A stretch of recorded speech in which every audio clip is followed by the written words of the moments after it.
This is Dolynny TV. Ladies and gentlemen, welcome back to another edition of Edmonton Oilers discussion here on the channel. Today's video brought to you by Peggy's Cove, Canada, the land, the country, the place. God dang, I forgot their slogan. I guess it's not sponsored. You can't sponsor without a slogan.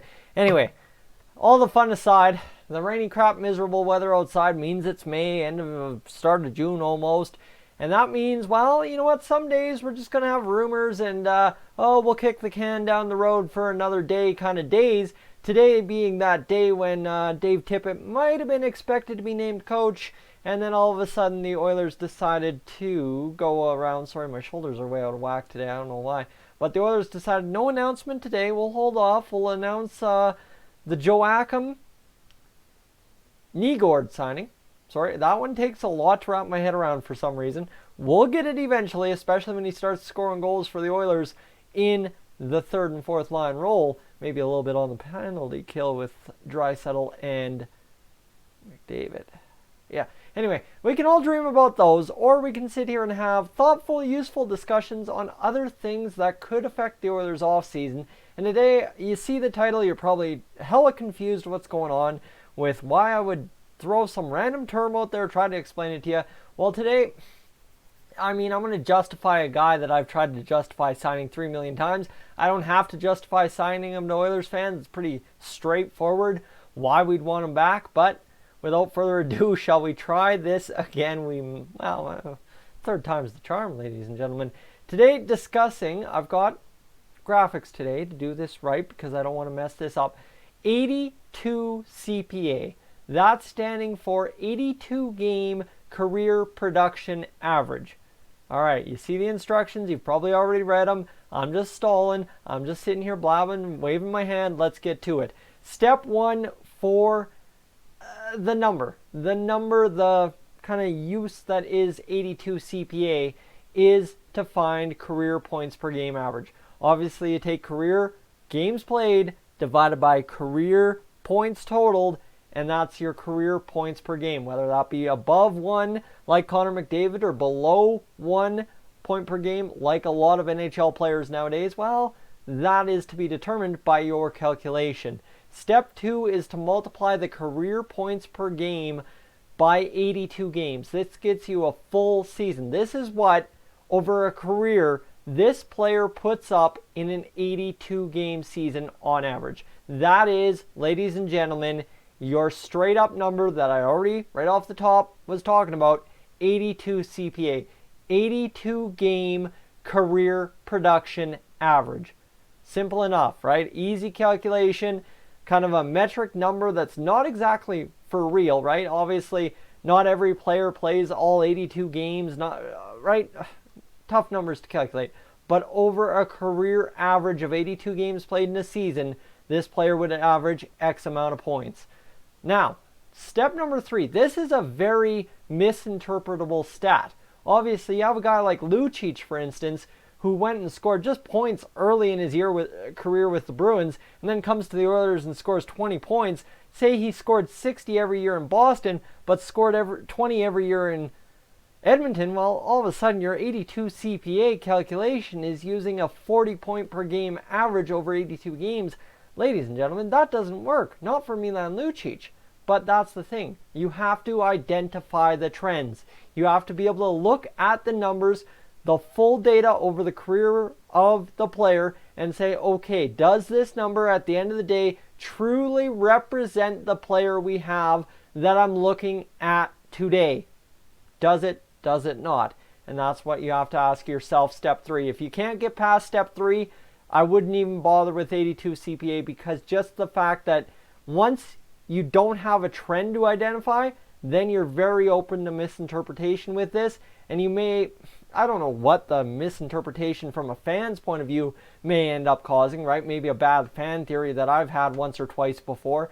But as a general manager, this is my point here. This is a very good tool that I feel general managers in the NHL, more specifically our Edmonton Oilers, could use to justify bringing in certain players on either lesser contracts than what they used to be paid or higher contracts than what they're being paid now after a season like Alex Chiasson, for instance, right?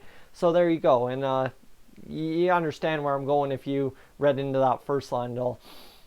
Now, step 4. This is where you want to kind of key in and see, okay, 82 CPA, I've got this number. What does it mean? Well, you want to find a comparable player. So you identify a similar player on the current roster with same 82 CPA, and you compare the pros and cons, right? So, for instance, you can compare a guy with 0.7... no, giving it away. I'm trying my best here, guys. 0.12 CPA, right? Career production average over 82 games in, I don't know, somebody that puts up what's 0.12, 9 points a season. And you can compare him to somebody on your current roster that put up 9 points per 82 games, the 1.2 over his career. You understand where I'm going with that, right? 12 points, all that. So that's all fancy and dancy.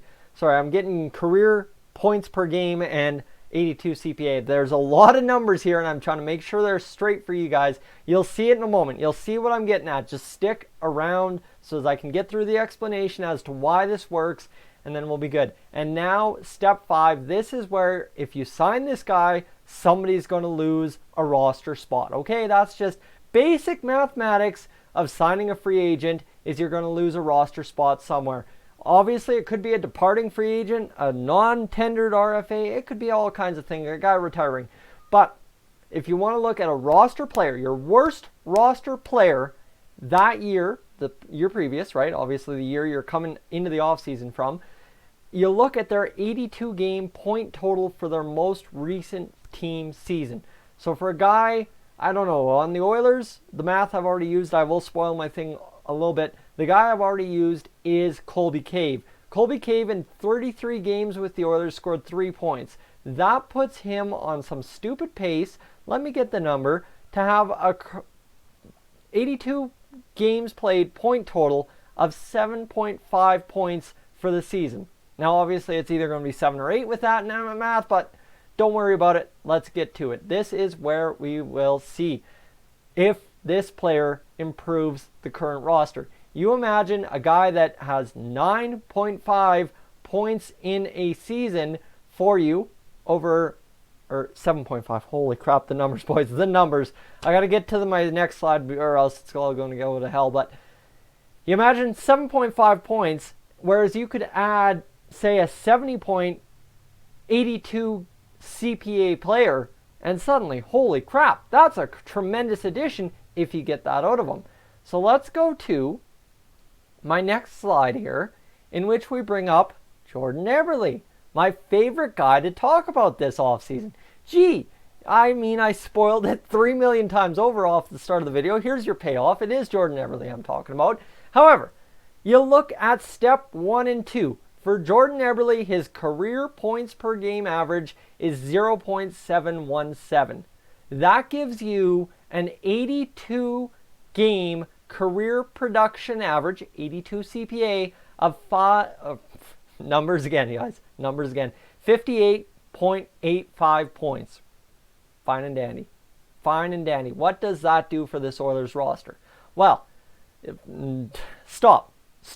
Got to identify those trends. You've got to identify those trends. And the trend with Jordan Eberle is never had a season below 50 points when playing 70 games or more.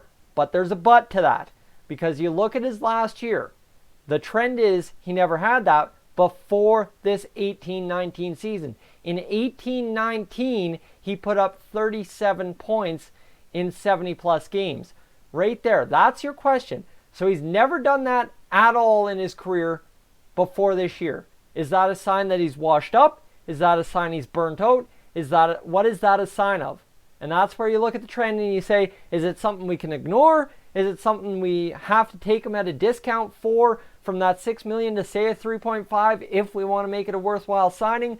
More upside than downside kind of deal? Or what do you do with Jordan Eberle due to that 37-point season in 70 games played or more when he's never done that before? Well, there you go. That's your question. Pose it to yourself. I'm not going to answer it. I'm going to get going on to step 4.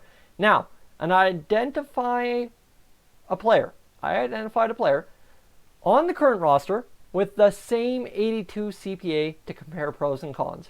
Right there, well, the Nuge. The Nuge is the comparison. Gee, who would have figured?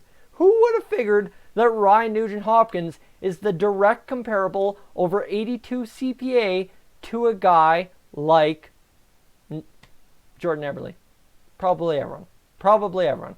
My brain is fried. Let's get this finished.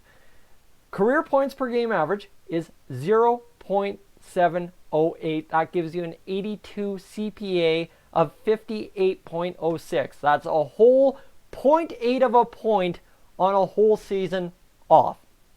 Rounds up to 1, yes.